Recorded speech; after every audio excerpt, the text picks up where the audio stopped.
Buenas tardes, alumnos y alumnas del primer grado o el primer año de educación secundaria. ¿Y cómo están? ¿Bien? ¿Sí? ¿Están trabajando? ¿Han planificado sus clases, sus tareas, sus contenidos, sus actividades? ¿Han planificado o no? ¿Ya saben su horario ya? ¿Sí? A esta hora vamos a ver nosotros algo importante, pero antes de ello, yo le decía a mis alumnos y exalumnos hoy, yo les decía de que a mí mucho me gusta en mi clase, la disciplina para que ustedes aprendan. En cualquier sitio, en cualquier lugar donde hay disciplina, empieza a desarrollarse esa institución. ¿Por qué creen ustedes que nosotros nos enfrentamos a la época del Tahuantinsuyo? ¿Por qué? Porque no hubo disciplina, enfrentamiento entre Huáscar y Atahualpa. ¿Por qué? Porque ambicionaban el gobierno. Entonces agarraron Huáscar con su ejército, Atahualpa con su ejército. A las finales, ¿qué? ¿Acaso no se aprovecharon de eso los españoles para agarrar y luego ingresar al imperio del Tahuantinsuyo y desmoronar el aspecto político, social y económico que muy bien se había organizado durante el imperio del Tahuantinsuyo? Por eso me alimenta a mí y pienso de que es importante en toda institución estatal o particular la disciplina y la responsabilidad. Hay que ser disciplinados, hay que ser responsables y hay que ser puntuales. Eso les va a servir hoy y les va a servir mañana. Cuando digo hoy, para toda esta vida que estamos viviendo, y luego cuando digo mañana, porque ustedes sean universitarios, sean profesionales, y ahí tienen que ser disciplinados, que lo han aprendido en secundaria, responsables y puntuales. ¿Me han entendido? Por eso yo les hago un llamado, les invoco a ustedes, mis queridos alumnos y alumnas. Tenemos que ser responsables, puntuales y disciplinados. Eso se llama la práctica de los valores. Practicar los valores. Y hemos dicho que los valores tienen su origen en la casa, en la familia, en la comunidad familiar. De allí seguramente que se traslada al colegio. Hay que ser puntuales, responsables también en el colegio. Y de allí seguramente que migran hacia la comunidad. Entonces, mis queridos alumnos y alumnas, vamos a practicar esos tres grandes valores que es importante. De una vez que terminen su secundaria, se van a ir a la universidad a seguir estudiando educación superior, pero siempre con responsabilidad, puntualidad. ¿Me han entendido? Listo. En esta clase he hablado al comienzo como motivación sobre los indígenas en la época prehispánica. Los indígenas, es decir, nuestra cultura originaria, nuestra cultura autóctona. He hablado, ¿sí? Algo sobre esa situación. Y ¿creen ustedes que los pueblos originarios que los pueblos originarios del Perú tienen sus derechos o no tienen sus derechos? ¿Han tenido sus derechos o no han tenido sus derechos? ¿Sí? Profesor, ¿pero qué vienen a ser los derechos? Algo que camina en forma recta y pues, derechos, hijito, hijita, viene a ser un conjunto de leyes, viene a ser un conjunto de normas. Y estas leyes y estas normas son para poner en práctica. ¿Para qué? Para agarrar y respetar los derechos de todos los ciudadanos. Poner en práctica los derechos. Las normas no se han hecho para agarrar y guardarlos. No, las normas se han hecho para poner sobre el pupitre y empezar a practicar. Hay que poner en práctica las normas. Hay que utilizar las normas. La pregunta viene a ser, los pueblos originarios, los pueblos primitivos, los pueblos en época de formación, durante la época del Perú pre-Inca, con las culturas de Nazca, de Paracas, de Chavín, de Huántar, de Tiahuanaco Huari, de Tiahuanaco del Altiplano, etcétera, etcétera. Hablando de culturas de esa época. Hace 4 o 5 días han pasado por televisión una señorita muy bonita, muy simpática, joven, 22, 23 años, en Huaraz, en la región Ancash. ¿Qué ha pasado, profesor? Se ha dado el lujo de hacer pintas sobre la cultura pre-incaica. Se ha dado el lujo de hacer pintas de nuestra cultura pre-incaica. Y luego ha agarrado y ha desaparecido. Seguramente debe estar en la ciudad de Huaraz, lo están buscando porque por ley 280, qué sé yo, por ley eso está prohibido y tiene pena de cárcel. Sí, está prohibido, mis queridos alumnos. Revisen lo que hemos hecho en la clase pasada.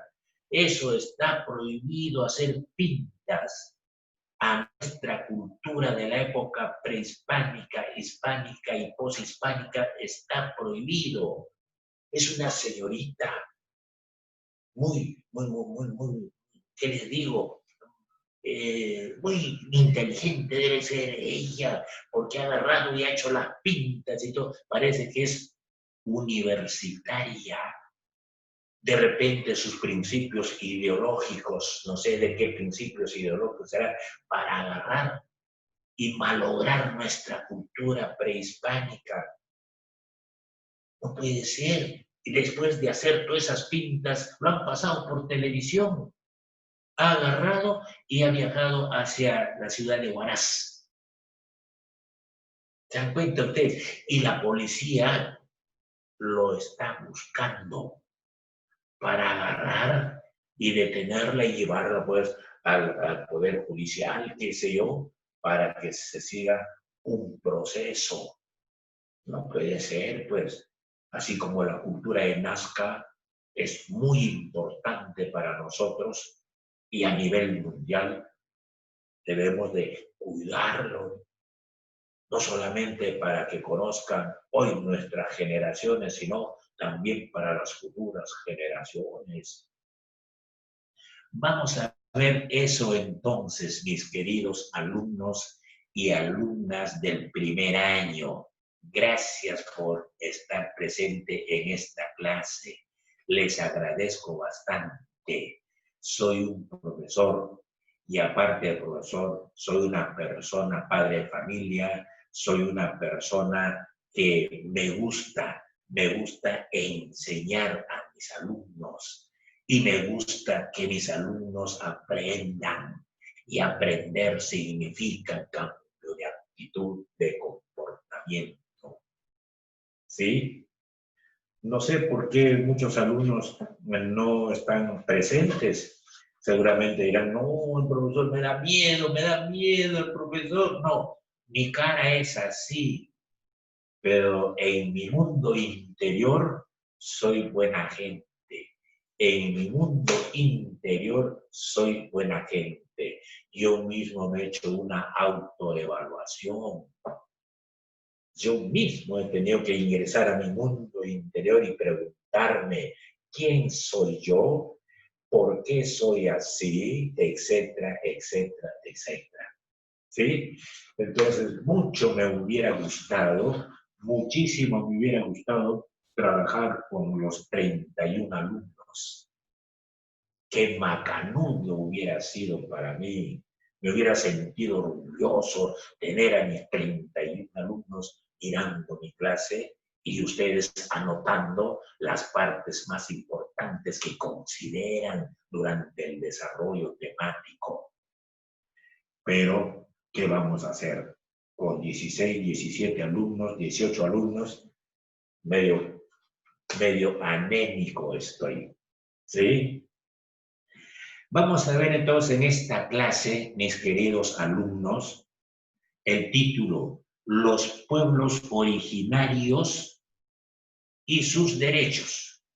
¿Tienen derecho o no tienen derecho los pueblos originarios del Perú?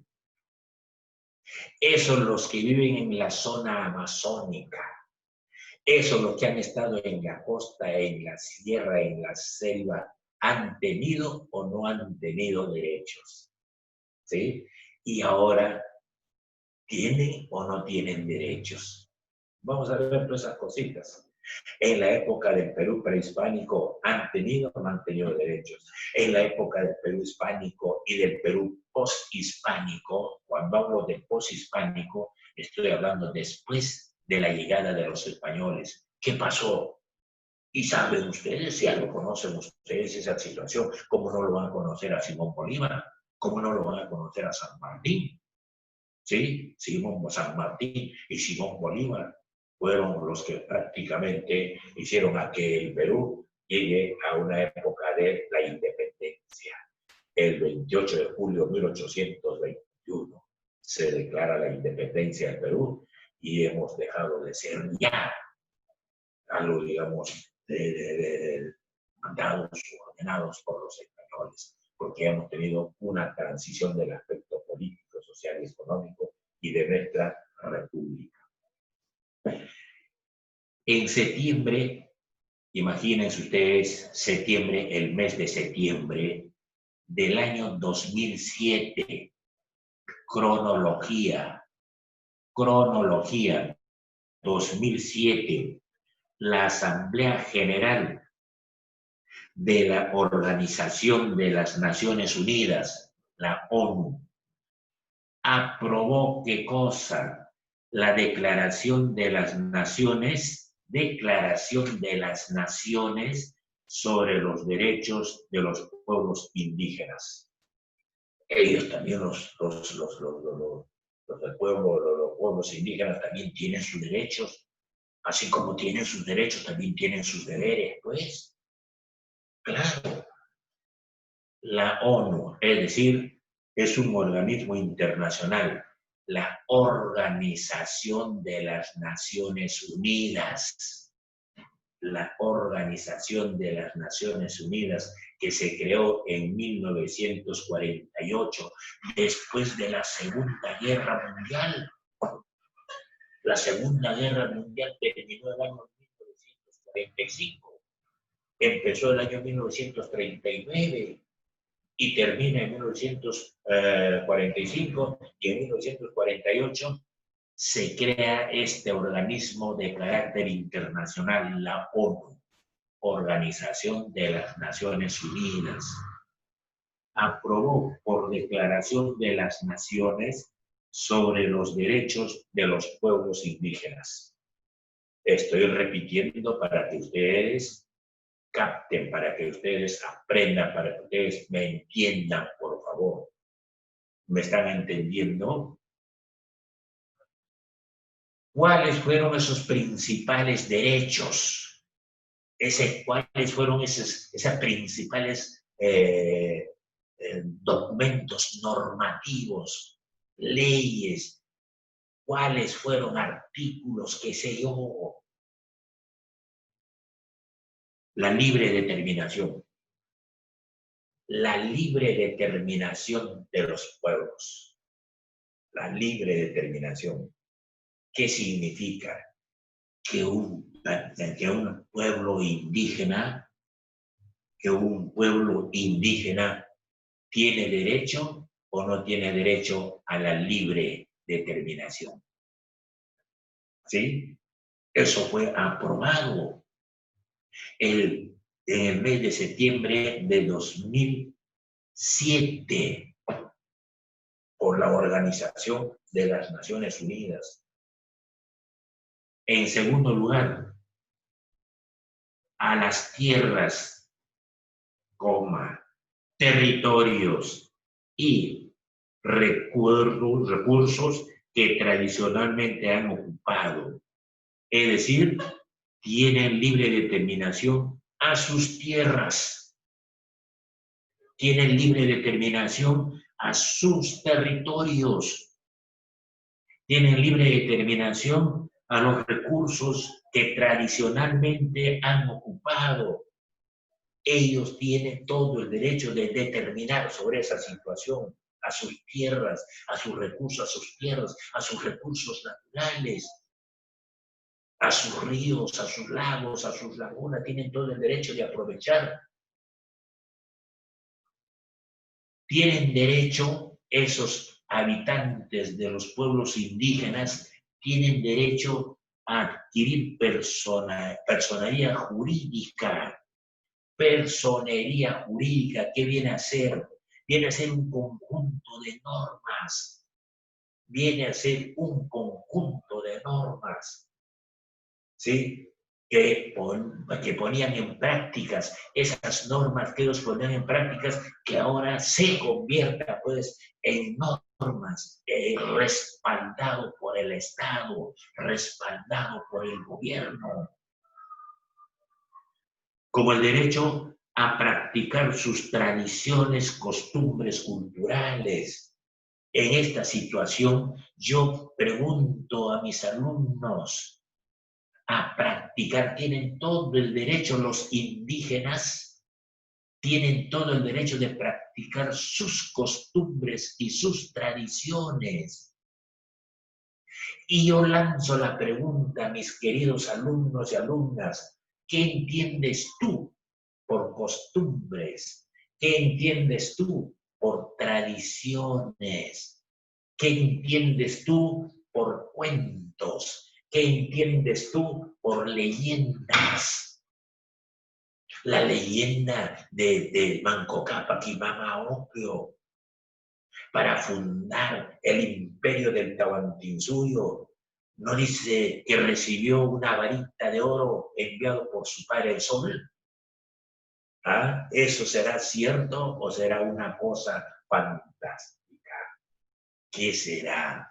Pero ellos lo practicaban y tienen todo el derecho.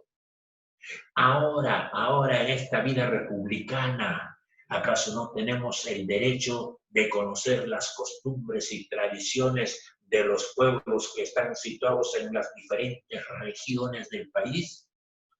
¿Acaso no tenemos el derecho de saber y conocer, por ejemplo, las costumbres y tradiciones de los negritos de Huánuco? Los negritos de Huánuco. ¿Acaso no tenemos el derecho de conocer las costumbres y tradiciones de las payas de aquí de Chavín, de Manta, de esa zona? ¿Acaso no tenemos el derecho de conocer estas cuestiones de el baile de las tijeras allá en el sur del Perú? ¿Acaso no tenemos el derecho de conocer, digamos, la fiesta del Inti Raymi, del Capac Raymi? Son costumbres, son tradiciones, y ellos también, los indígenas, tienen todo el derecho de poner en praxis esas costumbres y tradiciones. Ojo, mis queridos alumnos, tienen ustedes que saber en forma clara y precisa la diferencia entre costumbres y tradiciones. ¿Dónde está la diferencia entre costumbres y tradiciones? ¿Sí? Tradiciones desde hace años, hace siglos. Costumbres, ¿qué costumbres? Como por ejemplo, los diablitos de Huanco, es una costumbre y es una tradición. ¿Sí? En Puno, la fiesta de las Candelarias. ¿Y cuántas veces les he dicho a mis alumnos de secundaria, cuarto, quinto, lo que han terminado? Nosotros tenemos vergüenza de practicar nuestras costumbres y nuestras tradiciones. En cambio, los habitantes de Puno, cuando celebran la fiesta de la Virgen de las Candelarias en el mes de febrero, oiga, allá en Puno, qué manera de celebrar esa fiesta, sus costumbres y sus tradiciones, cualquier cantidad de turistas nacionales e internacionales. Y si no pueden viajar a Puno, los puneños, por cuestión de trabajo o por cuestiones de otras ocupaciones, qué sé yo, se organizan en Lima porque tienen una institución de carácter social, se organizan en Lima para salir a demostrar esas costumbres y esas tradiciones. ¿Por dónde? Por la Plaza San Martín. Agarran el jirón de la Unión, bailando.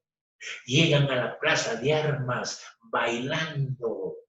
¿Y quiénes son los que bailan? Son los puneños. Y los puneños, pues ahí demuestran sus costumbres y sus tradiciones. Yo he podido observar congresistas o excongresistas de la República, médicos, abogados, grandes profesionales y el pueblo puneño bailando en pleno corazón de Lima.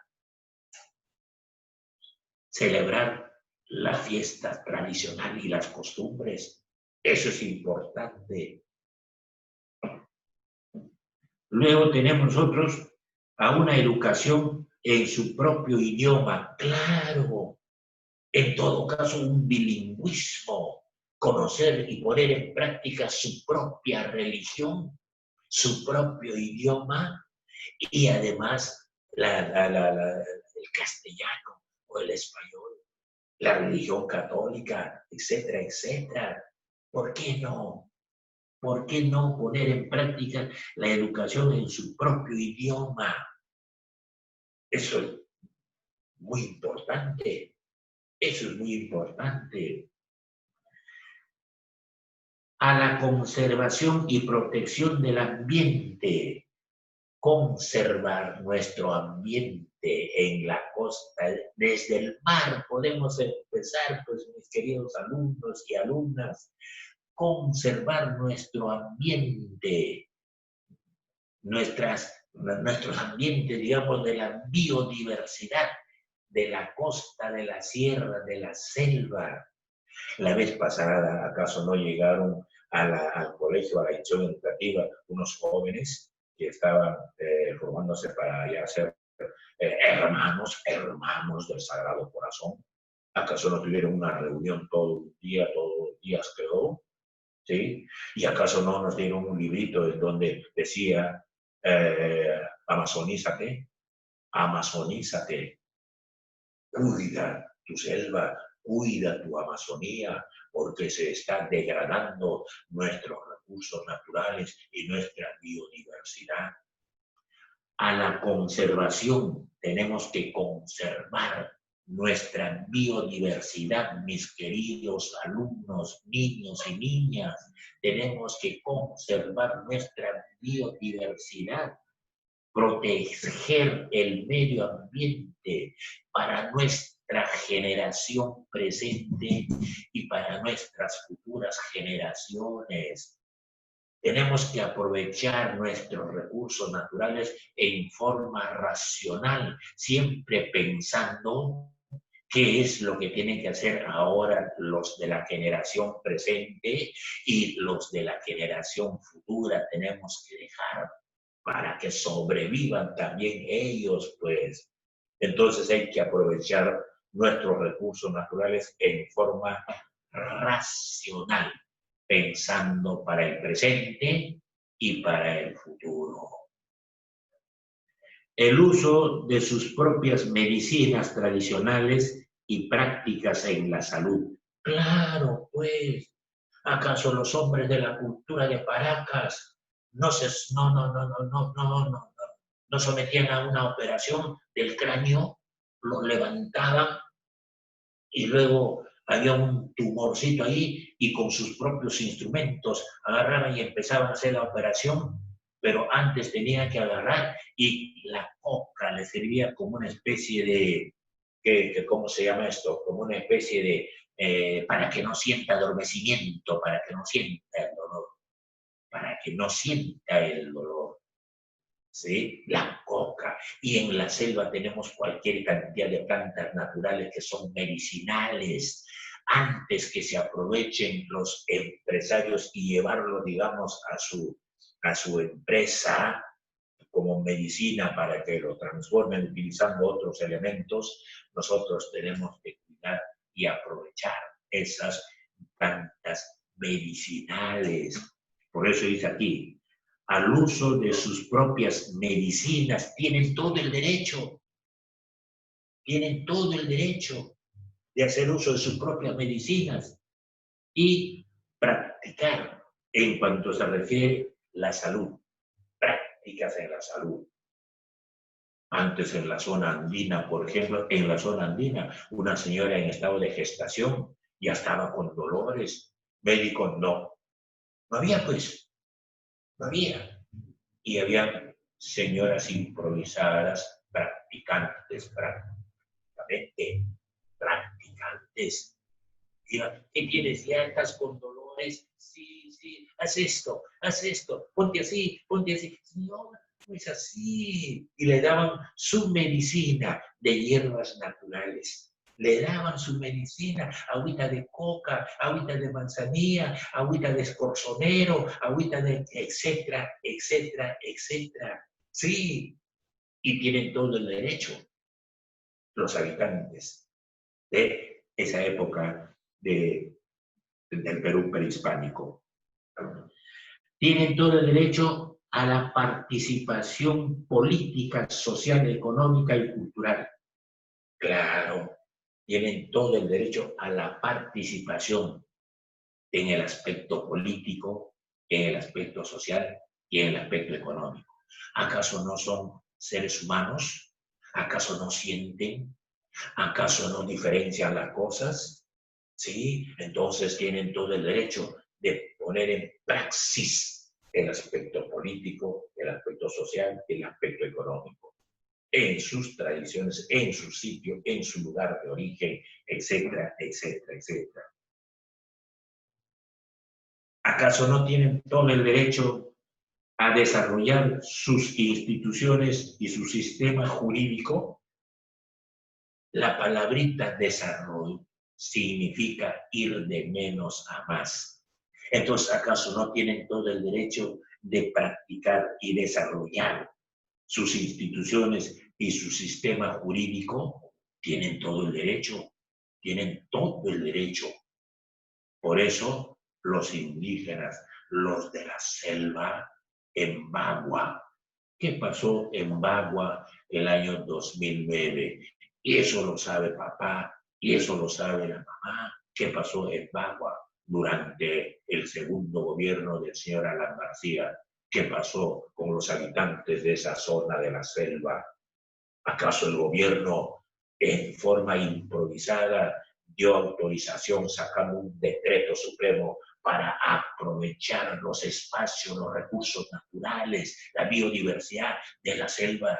¿Acaso no reaccionaron los aborígenes de esa zona?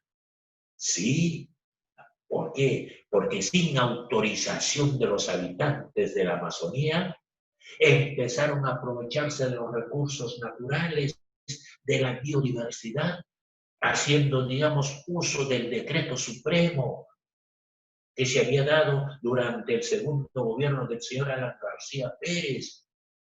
¡Qué barbaridad! ¿Y cuál fue el resultado? Reaccionaron los aborígenes, reaccionaron los indígenas de esa zona y hubo un enfrentamiento, no solamente un enfrentamiento ideológico, sino un enfrentamiento con armas, con armas. ¿Y cuál fue el resultado? El resultado fue, pues, 33 personas murieron en ese enfrentamiento. Es que estaban defendiendo los aborígenes su espacio, estaban defendiendo su territorio, porque eso, derecho, les corresponde a los indígenas. ¿Están entendiendo? ¿Me están entendiendo? Ahora viene una preguntita. Ojo, viene la preguntita. ¿Los derechos humanos son universales o varían según cada cultura? ¿Son universales los derechos humanos? Esto es lo que dice, por ejemplo, mi querido alumno y alumna. Aquí dice bien claro la Constitución Política del Estado. La Constitución Política del Estado. Declaración Universal de los Derechos Humanos.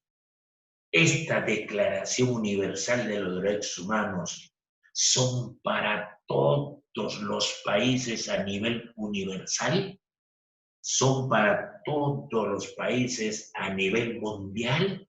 Esa es la pregunta. O según cada cultura.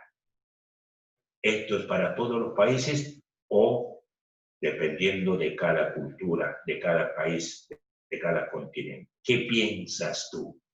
Si aquí dice Declaración Universal de los Derechos Humanos, ¿crees tú de que todos los estados, todos los países a nivel universal han aceptado esta palabrita universal de los derechos humanos? ¿Crees? Ahí está la pregunta. Y ustedes piensen, ustedes razonen, ustedes mediten, ustedes reflexionen. Por favor. Vamos a desarrollar esa preguntita. Presten atención porque a las finales estoy dejando actividades con relación o relacionado a ese punto. Ahí está la pregunta. La pregunta, repito, dice, los derechos humanos, como el derecho a la vida, como el derecho al trabajo, como el derecho a la salud, como el derecho, digamos, a ser protegidos. ¿Los derechos humanos son universales? Para ti, ¿qué piensas, chiquito, chiquita, de primer año de media? ¿Los derechos humanos son universales o varían según cada cultura? ¿Qué dicen los de la cultura, por ejemplo, del África? ¿Aceptan? ¿Qué dicen los de la India? ¿Aceptarán? ¿Qué dicen los del continente asiático? ¿Aceptarán que la Declaración Universal de los Derechos Humanos, de repente ellos van a decir, no, para nosotros no, será para ellos? ¿Será así? Vamos a ver eso. La Declaración de los Derechos Humanos de las Naciones Unidas, ya les dije, se dio o se aprobó el año 1948, después de la Segunda Guerra Mundial. Hasta ahí estamos de acuerdo. se titula universal. Universal. Si dice que es universal, es para todos los habitantes del universo, pues, ¿o no? A ver, piensen ustedes, mediten y reflexionen. Conversa con papá, que de repente es un médico, es un abogado, es un profesional. Conversa con mamá, a ver cuál es la respuesta. Conversen, dialoguen, pues, para no estar concentrado en esta cuestión de epidemia, hombre. Es universal, lo que significa que vale para todas las personas y en todo el mundo. Ahí está la pregunta. ¿Qué dicen ustedes, alumnos y alumnas del primer año de secundaria? ¿Qué dice, por ejemplo, aquí voy a tener que agarrar mi lista, Carranza? ¿Qué piensas tú, Carranza? ¿Qué piensa la alumna Carrasco, el alumno Carrasco Guamas? Ah, mi amigo Guamas, ¿qué piensa Guamas? ¿Ah? A ver, ¿qué piensa Gutiérrez Palacios? Es universal que deben poner en práctica la Organización de las Naciones Unidas los derechos, la Declaración Universal de los Derechos Humanos es para todos. Si hay 100.000 millones de habitantes a nivel universal, ¿es para todos esta Declaración Universal? ¿O dependerá de cada cultura, de cada estado, de cada nación, de cada país, con diferentes culturas? No sé. Listo, vamos a ver eso. ¿Sí? ¿Me está entendiendo San Mamés? Sánchez Alpiste, ¿me están entendiendo? Presten atención, ¿eh? Dice, para la respuesta a esa pregunta, hay dos tipos. El universalismo y el otro tipo es el relativismo. Quiere decir uno que es universal, lo vamos a ver después, y el otro que es relativo, eso depende, pues, si me conviene, sí, pero si no me conviene, no es universal. Si me conviene, esta falta o este delito, sí es universal, y si no me conviene, no es universal. Y esto me hace recordar a algunos sindicatos. Algunos sindicatos, gremios, agarran y decían lo siguiente, ayer, cuando digo ayer, me estoy refiriendo pues hace años, no ayer, no, sino hace años, 1970, 1980, 2000, etcétera, etcétera. Esos dirigentes sindicales, tan solamente cuando les convenía, la Constitución tiene validez. Y cuando no les convenía, rechazaban la Constitución. Entonces, no es universal para ellos. Lo manejaban desde el punto de vista político, pues. ¿Qué dice esta cuestión de 8 horas, jornada de 8 horas? La jornada de 8 horas sí vale, porque nos conviene a nosotros, así pensaban. Y si decía, por ejemplo, tantas horas de realizar estas actividades, ¿por qué nos van a explotar? ¿Por qué nos van a explotar? Eso no está escrito en la Constitución. ¿Ya ve? Son lo que les conviene, pues. ¿Qué dicen los universalistas o los universales? Esto es lo que dicen en la Declaración Universal de los Derechos Humanos. ¿Qué dicen ellos? La Declaración de los Derechos Humanos se titula universal, lo que significa que vale para todas las personas en todo el mundo. Eso es la idea que tienen ellos y están poniendo en práctica. El universalismo, considerar que los derechos humanos, que sí son universales como los que se refieren a qué. Por ejemplo, a la prohibición de todo tipo de esclavitud. Eso debe ser de carácter universal. O sea, ellos reconocen esa acción cuando hay alguna esclavitud, no, derechos universales que dice, o cuando hay servidumbres, también derecho universal, o aquel según el cual nadie puede ser sometido a torturas. Eso porque dice la Declaración Universal de los Derechos Humanos, nadie puede ser sometido a torturas. Y sin embargo, les he contado a mis alumnos de tercero, cuarto y quinto de secundaria, en Lima hace 4 o 5 días, en la azotea de un edificio de 4 pisos, un niño de 7 años de edad ha sido sometido a torturas por la madre. Lo ha encadenado a su hijo de 7 años, un varoncito, un niño, llorando en la azotea. Por ahí los vecinos lo han ubicado y han denunciado esa situación a la policía. La policía ha asistido y han encontrado, han ubicado a ese niño.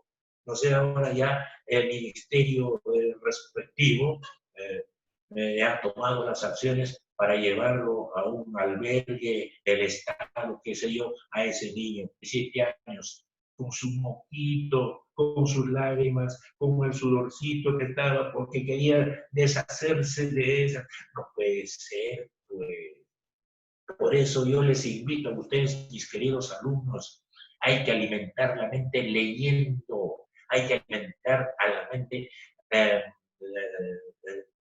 teniendo en cuenta las noticias, el noticiero, claro, porque eso nos sirve a nosotros como para poder conversar, como para poder dialogar, como para poder agarrar y tomar algunas decisiones. De repente papá y mamá se van a la policía a denunciar esta situación. Tortura, sin torturado, pobre criatura. ¡Qué desgraciados! Ni a tratos crueles, tratos crueles. Eso está dentro de la Declaración Universal de los Derechos Humanos. Tratos crueles e inhumanos. Inhumanos. ¡Qué barbaridad! Degradantes. Entonces, todas estas cuestiones no solamente deben estar en la Declaración de los Derechos Humanos. Entonces, esos son los que definen la universalidad o el universalismo. Están de acuerdo con la Declaración Universal de los Derechos Humanos. ¿Me están entendiendo? Tienen luz verde los que piensan así, los habitantes, los profesionales que piensan así, tienen todo el derecho. Luego tenemos nosotros el otro punto. Los relativistas, ¿qué dicen? Los relativistas, ya les he hablado acerca de los universalistas, ¿sí? Y les he puesto el ejemplo, empezando por ese chiquillo en la azotea llorando, ¿sí? ¿Y qué dicen los relativistas? Ah, todo es relativo, todo es relativo. Pero taxativamente, ¿qué dicen? Los relativistas sostienen que cada cultura tiene su visión particular de los derechos humanos. Cada cultura tiene su visión, su misión y sus objetivos de los derechos humanos.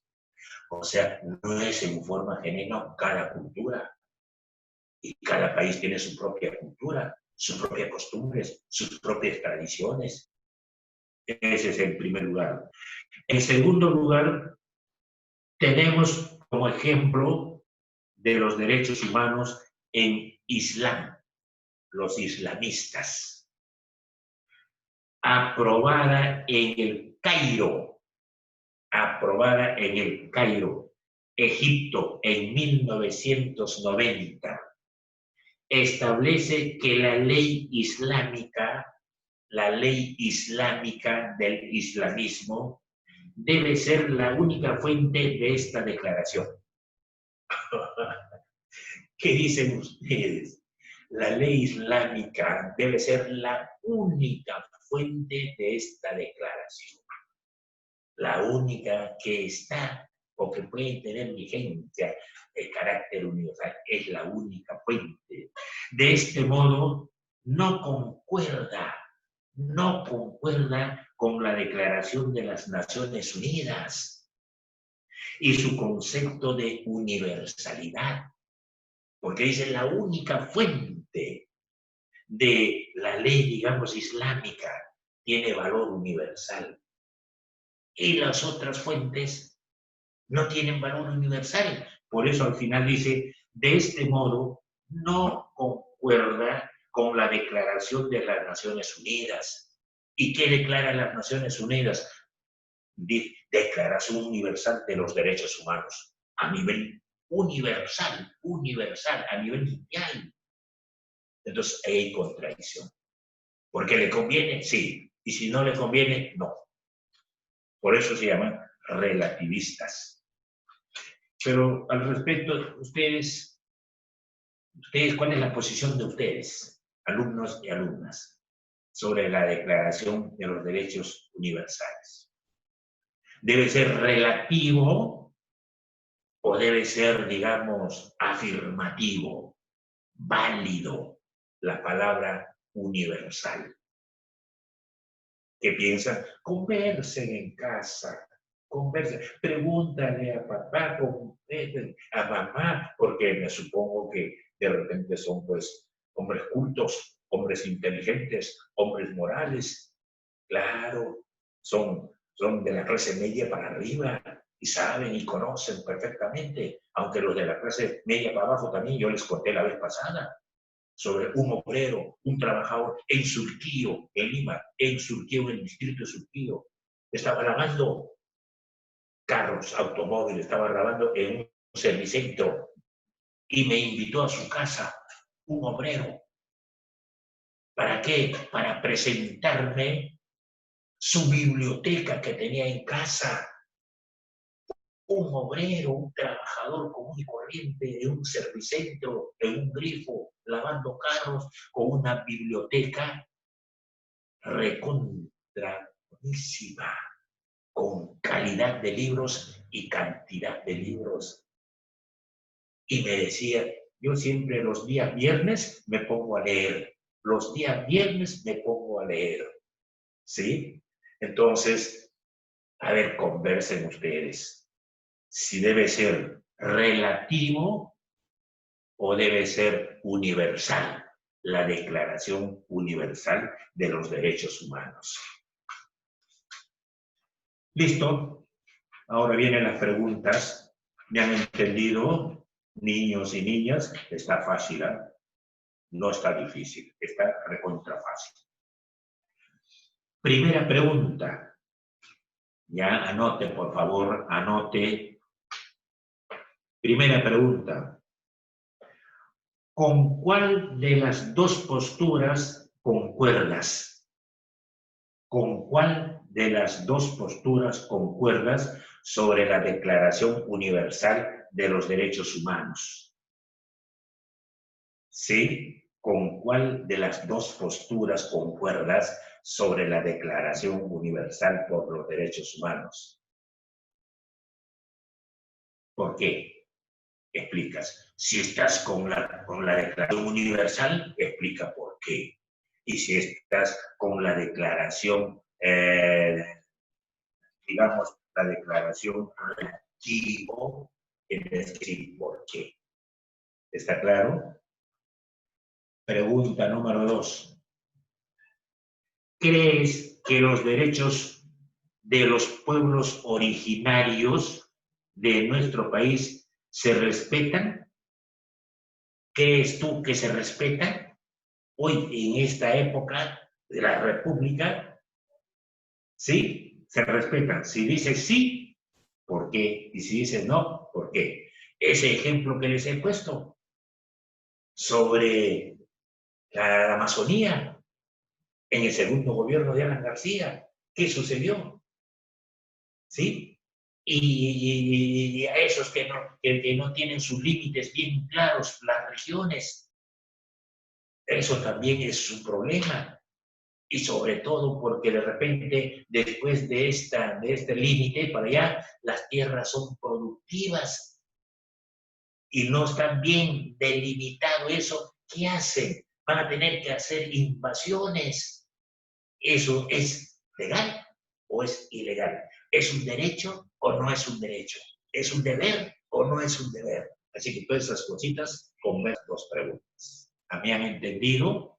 Listo, muy bien. Los felicito, ¿ya? Listo.